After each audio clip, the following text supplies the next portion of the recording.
Hi friends, இது வந்து part 2 video. Part 1 video பார்க்காதவங்க மறக்காமல் பாருங்கள்.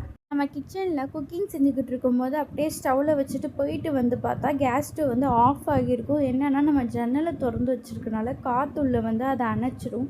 பட் இந்த பர்னர் யூஸ் பண்ணுறனால அந்த ப்ராப்ளம் இருக்காது. ஏன்னா கர்வ் எட்ஜஸ் இருக்கனால அடுப்பு வந்து அணையாமல் இருக்கும்.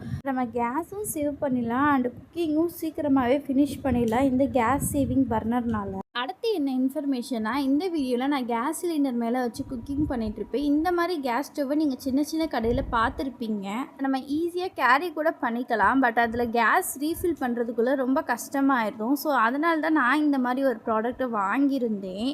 இந்த ப்ராடக்ட்டை ஃபிக்ஸ் பண்ணிவிட்டு நம்ம இன்டோர் அவுட்டோர்னு எங்கே வேணால் வச்சு யூஸ் பண்ணிக்கலாம். பெரிய பாத்திரத்தை வச்சு நிறைய பேருக்கு சமைக்கிறதா இருந்தால் இந்த ப்ராடக்ட் ரொம்ப யூஸ்ஃபுல்லாக இருக்கும். ஆன்லைனில் ஆர்டர் போட்டு வாங்கினது வந்து ரொம்ப லூஸாக இருந்துச்சு, ஃபிக்ஸ் பண்ண முடியல.